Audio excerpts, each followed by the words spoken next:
Have you ever noticed how we treat aging as an inevitable slide into frailty? We picture the hospital beds, the loss of mobility, the isolation. But modern longevity science is painting a radically different picture. What if the difference between simply aging and actively decaying comes down to one single profound variable? For decades, the fitness industry sold us exercise as a tool for weight loss or aesthetics. But that is a catastrophic underestimation of what movement actually does. Exercise might literally be the single most powerful intervention we possess to delay death, preserve our minds, and protect the human nervous system from the ravages of time. That reframing is entirely necessary.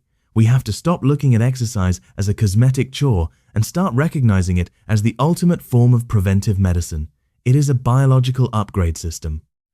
When we look at the cellular level, exercise is manipulating mitochondria, regulating glucose, enhancing blood flow to the brain, and reinforcing immune resilience. The goal of longevity-focused exercise isn't to become an elite athlete or to look a certain way for validation. The true objective is preserving physiological reserve. Aging is essentially the progressive loss of that reserve. You lose the buffer between you and total system failure. Exercise expands that buffer. That concept of the physiological reserve is fascinating. It is essentially a biological savings account. If you don't build it up, the slightest unexpected expense, a minor fall, a brief illness can bankrupt you completely. But to build that reserve, we can't just do random punishing workouts. There is a precise architecture to this. There are 4 critical pillars of survival when it comes to longevity exercise. And the very first one is something almost everyone skips because it doesn't look impressive. Stability. Stability is the unsung hero of human longevity. People want to jump straight into lifting heavy weights or running miles, but without stability, strength is actually dangerous. You wouldn't drop a 1,000-horsepower engine into a car with a rusted chassis and loose steering. Stability encompasses balance, coordination, joint control, and proprioception, which is your brain's awareness of where your body is in space. As we age, the nervous system's ability to integrate all that sensory information starts to degrade. And the real-world consequences of that degradation are terrifying. A fall isn't just a bruise when you're 75. It is often a catastrophic, life-altering event.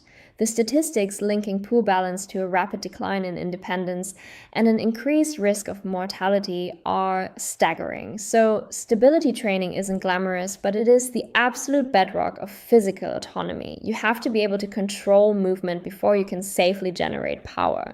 Exactly. And once you have that foundational control, you must generate power. That brings us to the second pillar, strength. Modern medicine is finally waking up to the fact that muscle is not just tissue that moves bones around. Muscle is metabolic armor. It is the body's largest sink for glucose. When we lose muscle mass as we age, a condition known as sarcopenia, we aren't just losing the ability to lift things. We are opening the door to insulin resistance, frailty, and a cascading loss of independence. It really shifts the perspective from wanting to look strong in a mirror to wanting to be strong enough to carry groceries, pick up grandchildren, or even just stand up from the floor without help. Strength training is essentially anti-fragility training. The human body is incredibly efficient, almost to a fault. If you don't expose it to mechanical stress, it assumes you don't need that muscle, and it strips it away to save energy. We are paying a heavy biological price for the extreme comfort of modern life. That is a brilliant way to put it. We engineered physical struggle out of our daily existence, so now we have to artificially reintroduce it in the form of resistance training. And the data is unequivocal. Muscular strength is inversely associated with all-cause mortality. The stronger you are, the harder you are to kill. It is that simple. But strength alone isn't enough to secure a long, healthy life. You also need the cellular machinery to sustain energy, which leads us to the third pillar, Zone 2, aerobic efficiency. This is where the conversation gets incredibly deep, because Zone 2 has become this massive buzzword, but so few people understand the underlying mechanisms. We are talking about steady-state cardiovascular work, where you can still hold a conversation, but you are definitely exerting sustained effort. Why is this specific intensity so critical for longevity? Because Zone 2 is essentially mitochondrial training. Mitochondria are the power plants of your cells. When you exercise in Zone 2, you are forcing your body to rely primarily on fat oxidation for fuel, which requires healthy, dense, and efficient mitochondria. Most people in our sedentary society suffer from severe mitochondrial understimulation. Their cellular power plants are shrinking and becoming dysfunctional. Zone 2 training stimulates the creation of new mitochondria and improves the efficiency of the ones you already have.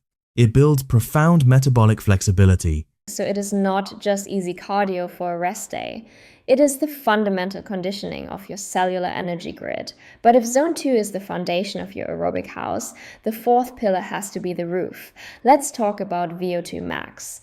This metric seems to be the absolute holy grail of longevity right now. It truly is. VO2 max is a measurement of your body's maximal capacity to utilize oxygen under peak physical stress. Think of it as the ultimate test of your entire cardiorespiratory system, your lungs pulling in oxygen, your heart pumping the blood, your blood vessels delivering it, and your mitochondria using it to create energy.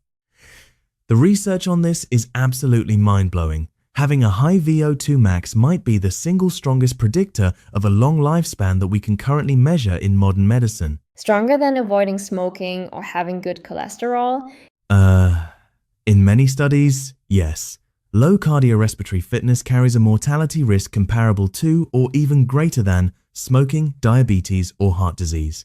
The beauty of VO2 max is that it represents your absolute biological ceiling. As we age, that ceiling naturally drops.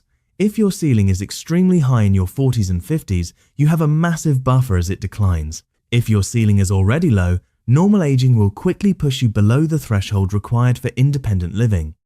But the incredible news is that VO2 max is highly trainable at almost any age. Even modest improvements matter significantly. Which brings us to the most crucial piece of this entire puzzle. We know what to do. We build stability, forge strength, optimize mitochondria in Zone 2, and push our VO2 max. But how do we manage the dosage? More isn't always better. This is where the intersection of longevity and technology, like what we see with OXYZEN Health Intelligence, changes the game completely. Because longevity is not only about exercise volume, it is about adaptation. Precisely. The goal of all this exercise isn't to constantly destroy your body. You don't actually get fitter, stronger, or younger while you are working out.